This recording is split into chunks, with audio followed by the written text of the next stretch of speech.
Hello, welcome to another edition of Issues with Jide. Here we'll talk about actions and inactions of those who shape our national landscape and how they impact us positively or otherwise. I'm Ibrahim Shita. Today on the show, court orders federal government to pay 1 billion naira to Nnamdi Kanu.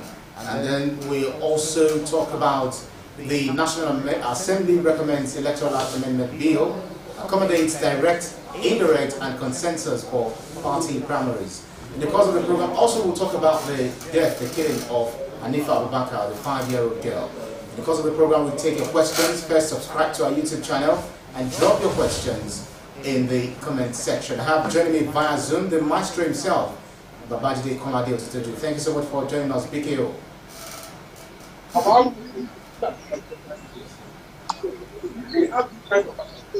Good evening.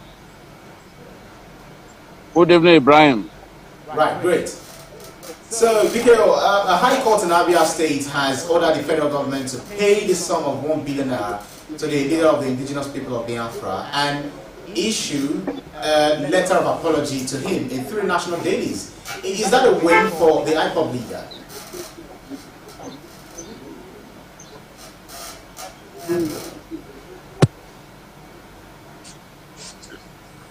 Ibrahim. Right, BKO, can you hear me? Can you hear me? Yes, I can hear you. I can hear you. So, your audio is quite low. Oh, how about now? Can you hear me? What's the question? Right, I am asking your reaction as regards the ruling by the Federal High Court that the federal government to pay 1 billion naira to the leader of the indigenous people of Biafra and issue a letter of apology to him in 3 national dailies. So I wanted to know whether that's a win for the IPOB leader. Yeah, I'm not really surprised that Kano got that judgment. You see, when it comes to cases around fundamental human rights infringement, it is usually for the defendant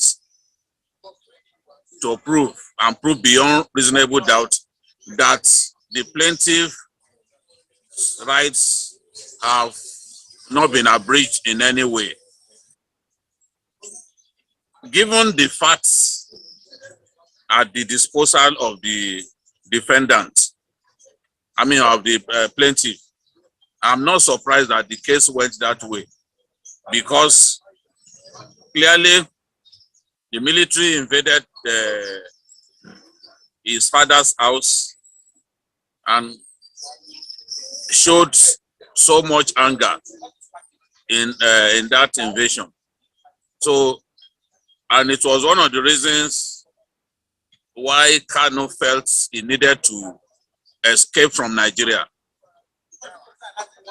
That case is similar in a way to the Igboho case, where the DSS invaded Igboho's residence, shot at his aides, dragged the lifeless body of one of his aides on the floor, and destroyed his cars that were parked within his yard, including exotic cars. And all of that was recorded by closed circuit television. And those facts were presented before the judge. Of course, the judge gave a verdict in favor of Sunday Igboho. The government, rather than appeal that judgment, decided to file a fresh charge against Sunday Igboho. So in this case too, given the facts that, given the evidence that the plaintiff was able to put before the judge, I am not in the least surprised at the outcome. There could only have been one outcome, and that is victory for Nnamdi Kanu, because clearly that invasion and the way the invasion was carried out was in violation of his rights, and it sends a clear message that even in doing their job, Nigeria's security agencies must do their best to operate within the ambit of the law. They must operate within the ambit of the law.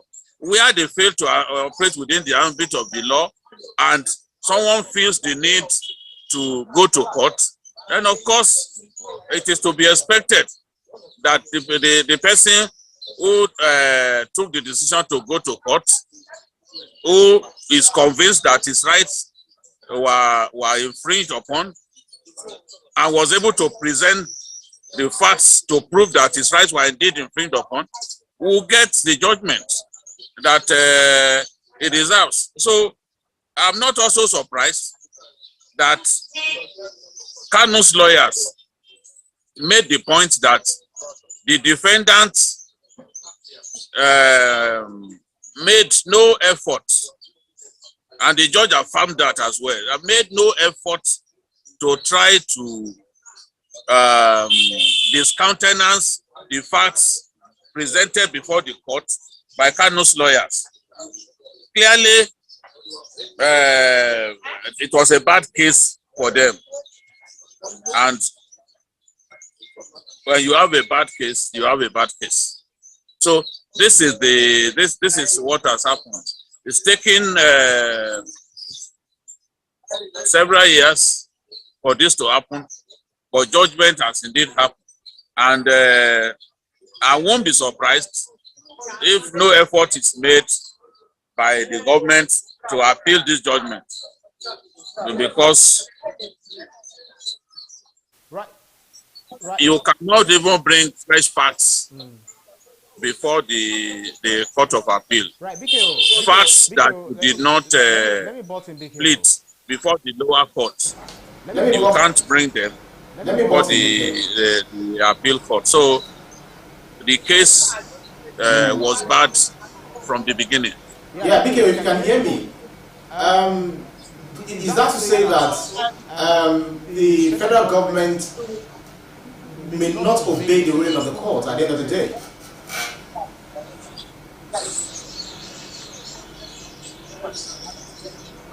Ibrahim? Yes, I'm trying to find out whether that's to say, or maybe invariably you're saying that the federal government may not obey the judgment at the end of the day, the court ruling.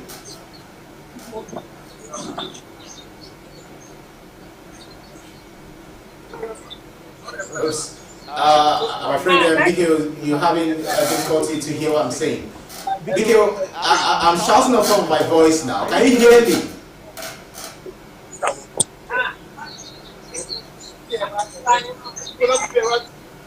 Biko, can you hear me?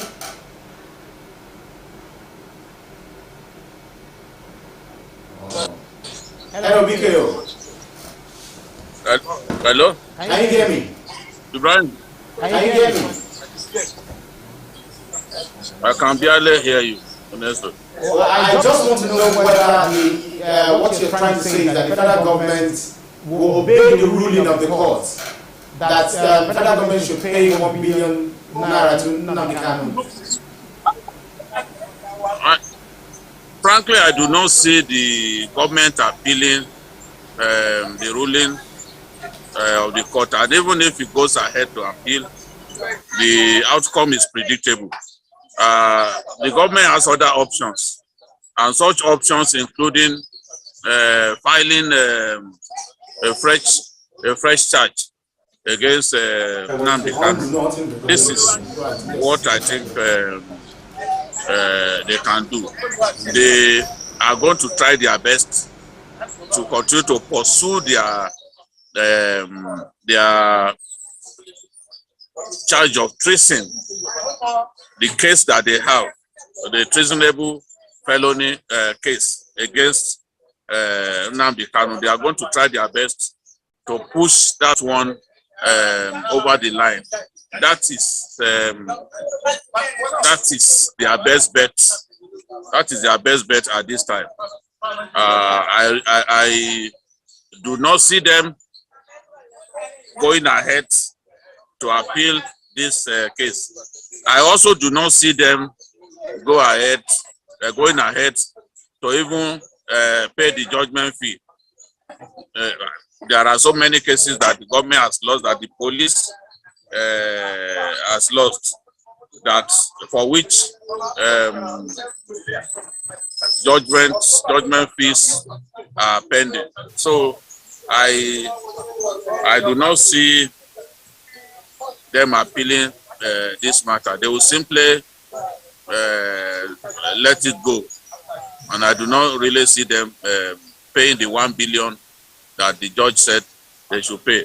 The judge also suggested that the government should find a political solution to this matter. I have always asked for that in the interest of the long-suffering people of Southeast Nigeria. I think that at this stage, government needs to do that so that our people can have peace in the Southeast. Every Monday or any day that Kano is being taken to court, people will be forced to sit at home. If you don't sit at home, you stand the risk of being attacked or even killed or even burnt in your vehicle.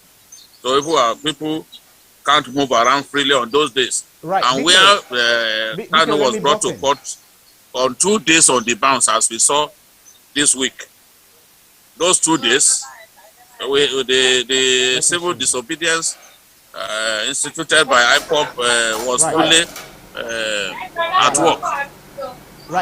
So this is what we have seen. Right, great. So we are going to change tack now. We're going to change the topic by talking about the Electoral Act Amendment Bill. So both chambers of the National Assembly have amended compulsory direct primaries from the bill, bowing to the suggestion the president after withholding assent. They've now included direct and indirect primaries as well as the consensus vote. What impact do you think this will make for our upcoming elections if it eventually sails through? Well, it's up to the president to do what is right. And what is right is to give us a new electoral law. We used the 2015 Electoral Act, which Goodluck Jonathan signed just hours to the 2015 election for the 2019 election. I think that Mr. President will do well, will advertise himself as a Democrat by allowing the electoral, by signing the electoral bill into law. That is what everyone wants to see. We want to see an electoral process, the fidelity of which we can be proud of. We want to be sure that when people contest elections and they deserve to win, they truly win. What we have is not something that we can be proud of. We can't proudly hold up our elections. Even when we are talking about elections in Africa, we can't proudly hold up the Nigerian election and say that it is an excellent one. So what we want to see is for the president to give his assent, and let's have a body of regulations governing our elections that we can truly be proud of. INEC has done its bit, so it's for the president to give his assent, and the National Assembly has yielded to his demand. He wanted the he wanted us to have both direct and indirect primaries, and they have agreed to rework the bill so that it can accommodate both the direct and indirect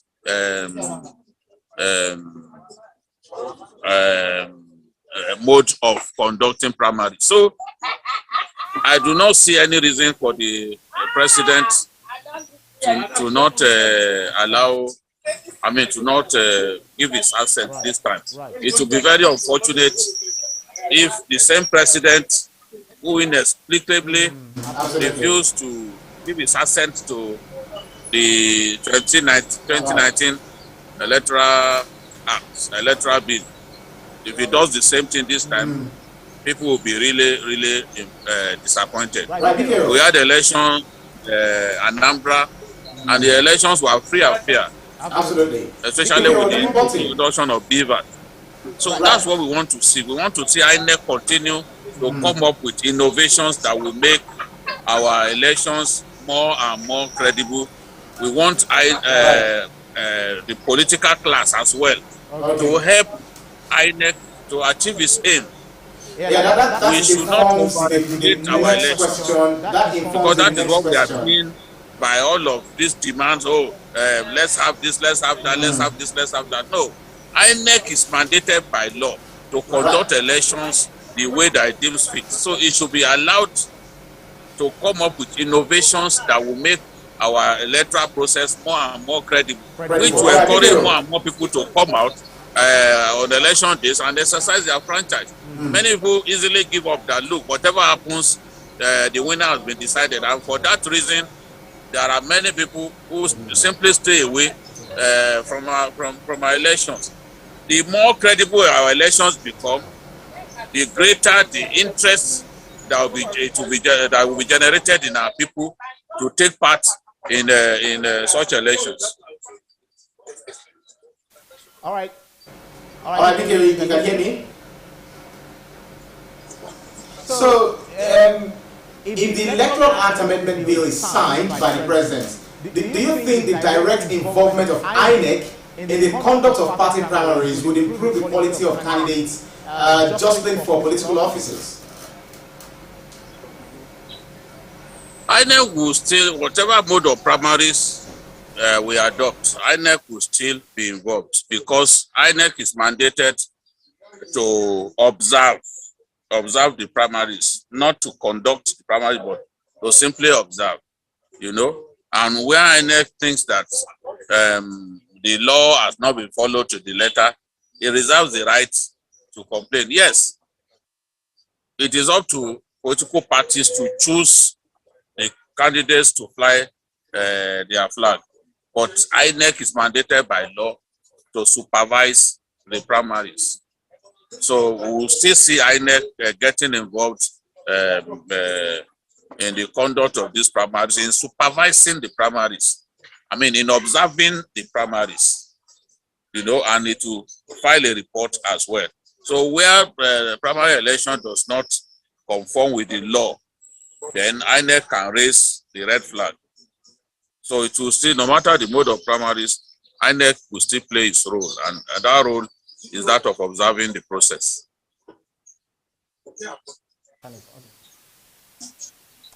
All right, Pupil, let's change tack because of our time. We have a very short time and a bit of technical challenge with the audio kind of.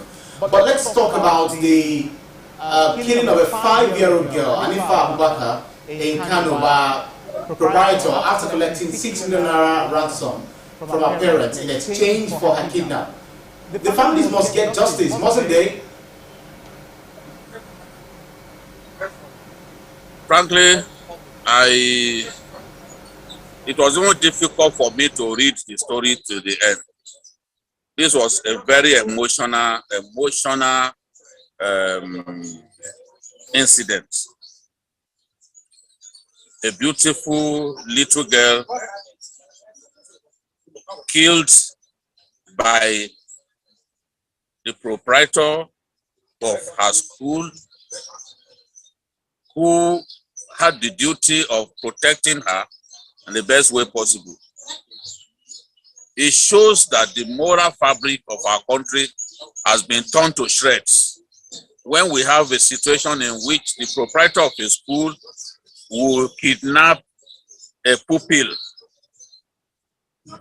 And that irresponsible fellow even went when Hanifa got missing. He went to the home of her parents to shed crocodile tears. Yet he knew in his heart that he was behind the ordeal of the family. This same fellow, even after he had killed her, he continued to harass the family for ransom, that they should pay ransom. If they don't pay ransom, that the child is going to be killed. And he knew in his heart that he had already taken the child's life. I mean, he was just shedding crocodile tears, just to divert attention. Was shedding crocodile tears when he visited the family home to divert attention from himself. And Hanifa is the only child, or was the only child of her parents. So you can imagine how painful this will be to those parents. I'm not surprised at the outpouring of outrage by Nigerians, because this is a particularly terrible case, that this proprietor of a school will kidnap a child, feed her with rat poison. The moment he discovered that the child will recognize him, he decided to take her life and then bury that in the shallow grave. You know, so it underlines the fact that we have to take the issue of kidnapping seriously as a country. Kidnapping is now the #1 crime in our country. Because when we are talking about banditry in the northwest, north central, banditry across all parts of our country, it is kidnapping that is the bulk of the banditry that we are seeing is actually kidnapping. Yes, we have cattle rustling and the rest, but it's actually kidnapping. Kidnapping is the biggest crime in our country. It has become the most lucrative. Now we have to find a way to get people to stop kidnapping fellow Nigerians. If we do not come up with laws at state and federal level that properly criminalizes kidnapping and applies the right and prescribes the right punishment, maybe even death penalty, we will not be able to solve this problem. There was a time in Uganda when rape was very rampant. What did President Museveni do? Because at that time, little girls were being kidnapped by HIV positive men who were led to believe that if you kidnapped, if you raped a virgin, you will be cured of HIV. So there was a rape epidemic in Uganda, and the president mobilized and got the parliament to pass a law prescribing death for rape. And the whole incidence of rape came down in Uganda. Every society deserves the kind of laws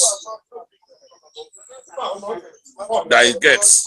In our country, we must come up with the right laws to criminalize kidnapping. If we do not do that, I mean, as I said earlier, I would want death penalty for kidnappers. And I would also want governors to stop the lily-livered attitude of not signing death warrants. If we still have death penalty in our laws, then anyone sentenced to death and his sentencing has been ratified by the highest court in the land, governors must go ahead and sign the death warrant so that that person can go and keep a date with the Almighty. You can imagine now this fellow in Kano, we could hear after a few years now that he's been forgiven, he's been released. Right, BKO. So how will others stop doing this kind of thing? Right. We've got 10 beautiful topics to discuss on this show today.